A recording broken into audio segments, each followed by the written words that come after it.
When my blind 10-year-old son accidentally stepped onto a neighbor's flower bed, I expected maybe a grumble or a glare. What I didn't expect was the HOA's worst Karen yanking him by the arm, shouting accusations, and threatening to teach him manners. What she didn't expect?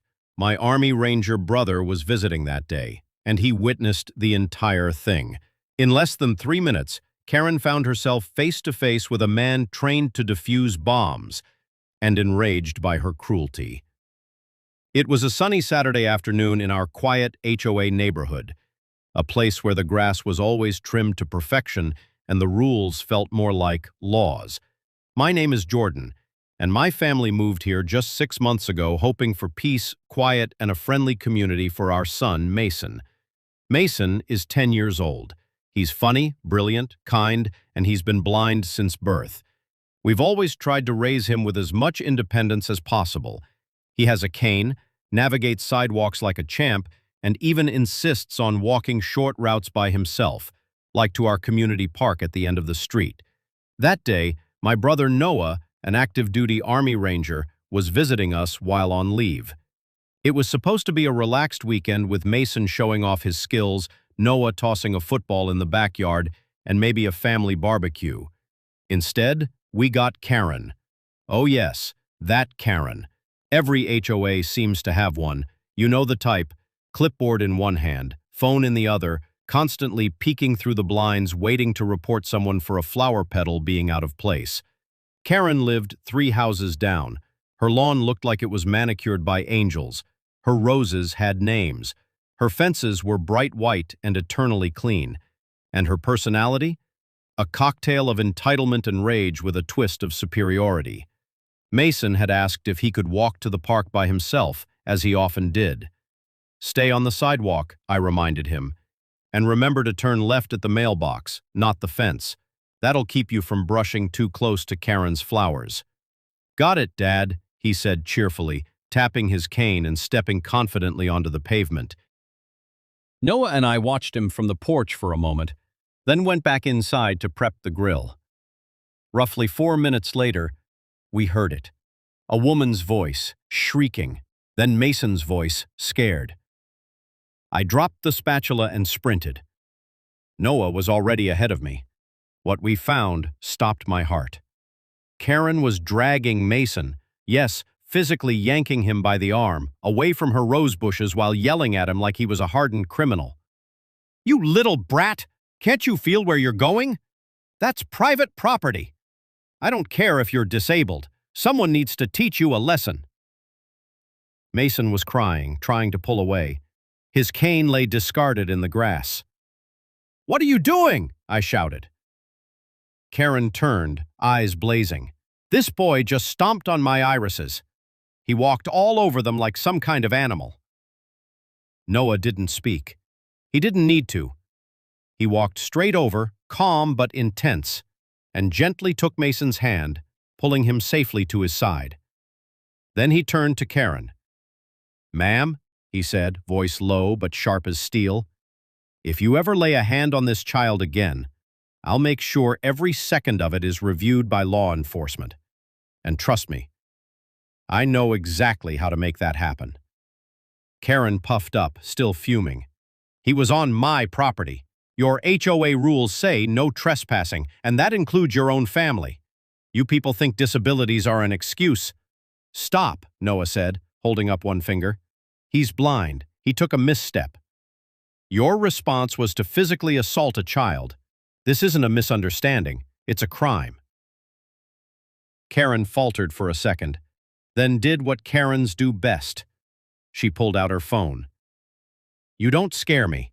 I'll call the HOA. I'll call the police. I own this street." "I am the police," Noah said coolly, pulling out his military ID. "And I guarantee this isn't the first time you've harassed someone vulnerable." That's when Karen's expression changed, from fury to realization. She had just dragged a disabled child in front of a U.S. Army Ranger. Not just that, on camera. Yep, Noah's body cam, which he wears sometimes even off-duty for security, had been recording the whole thing. She tried to save face. I was just correcting him.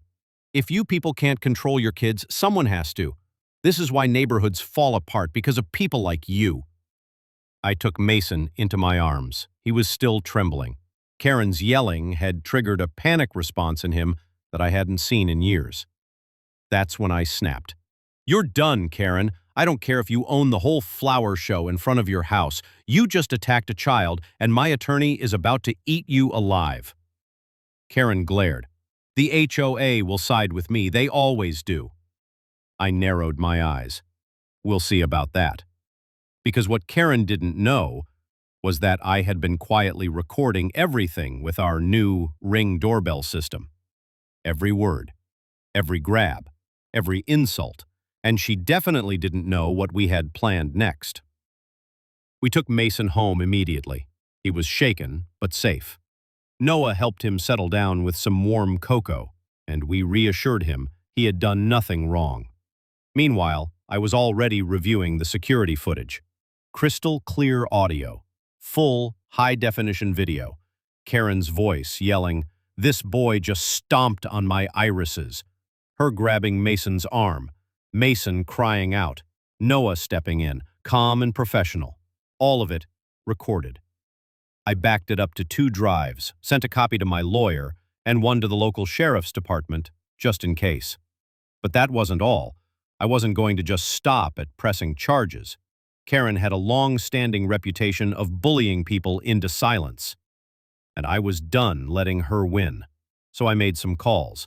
Turns out Karen had filed more than a dozen complaints with the HOA in the past 6 months, not just against us, but half the neighborhood. From too many wind chimes to unruly mailboxes, she was weaponizing the HOA to control everyone around her. But this time, the HOA didn't have her back. My lawyer set up a meeting with the HOA president, Mr. Tannenbaum. When he saw the footage, his expression darkened. This is assault, he said grimly, on a disabled child. Yes, I said, and she claims you'll back her up. He looked like he'd swallowed a lemon. Absolutely not. We've received multiple reports about her behavior. I didn't realize it had gotten this bad. I nodded. We want a formal investigation. HOA rules don't trump state law, and she's using your policies like a personal weapon. Tannenbaum agreed. The board scheduled an emergency HOA meeting the following Friday. I wasn't just going to hold Karen accountable legally, I was going to dismantle the petty power throne she thought she sat on. Meanwhile, Karen doubled down. We got a letter on our door the next day, unsigned but obvious in tone. Children like yours need to be watched. If you can't manage that, you don't belong in this neighborhood. Don't try to intimidate me with uniforms or cameras. The HOA knows the kind of people they want here. She had the audacity to lecture us after assaulting my son. Game on. Noah, being who he is, took the legal route seriously. He filed a formal complaint with the sheriff's office. The footage alone was damning. Within 48 hours, Karen was served with notice of a misdemeanor assault charge. Her reaction? She screamed in the street when the deputy served her. And then came HOA meeting day. It was packed. Word had spread fast that something big was going down. Neighbors who usually never showed up were crowding into the small community center. Karen sat near the front with her arms folded, trying to look regal. We entered with our lawyer and Noah in full uniform. That part wasn't planned, but it was effective. Mr. Tannenbaum began the meeting by stating that serious accusations had been made regarding misconduct by a resident. He invited us to speak. I didn't speak long, just explained what happened, and then played the footage. The room was silent. Karen's shrieking voice, Mason's scared cries, her grabbing him, Noah calmly de-escalating and defending Mason. The moment she said, "Someone needs to teach you a lesson," it was all there. Gasps, then whispers, then anger, directed at her. One neighbor stood up. "She did the same thing to my daughter, yelled at her for walking too close to her lawn." Another. "She threatened to sue me because my wreath had blinking lights during Halloween." Karen's face went pale. The control she'd held over everyone was slipping away fast. When the HOA board finished reviewing the evidence, the president stood up. We're placing Karen under formal HOA disciplinary review, effective immediately. She is suspended from voting rights and may not submit community complaints until the review is complete. We are also recommending a cease and desist against harassment of any resident, particularly minors. Karen exploded. "You can't do this! I am the HOA. I've kept this street clean for years. You're letting these outsiders turn this place into a zoo." Noah stood. "I'm happy to testify in court," he said, calmly. "And so are at least 3 witnesses." Karen stormed out, slamming the door. But that wasn't the end. The sheriff's office moved forward with charges. Though it was a misdemeanor, it came with a mandatory fine, community service, and anger management counseling. The best part? Because she was caught on video assaulting a disabled minor, her name was flagged in public court records. The cherry on top?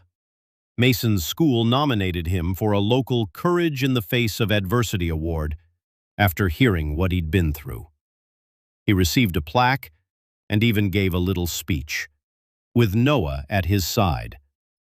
And Karen? She now walks very quietly through the neighborhood. No more yelling, no more clipboards. She keeps to herself, which honestly is all we ever wanted. But there's more. One afternoon, a new family was moving into a house across the street. I waved hello and introduced myself. As we chatted, I mentioned Mason, and the mom smiled. "We heard about what happened with that Karen woman. That's actually why we chose this neighborhood, because we saw how the community stood up against someone like that. It gave us hope. That moment, worth everything." If you enjoyed this story of real justice and satisfying karma, don't forget to subscribe to the channel for more HOA showdowns and wild revenge tales. We post brand new drama-packed stories every week, and trust me, they just keep getting better. Help us grow by hitting that like button and dropping a comment about what you would have done if you were in this story. Thanks for watching, and remember, sometimes karma wears combat boots.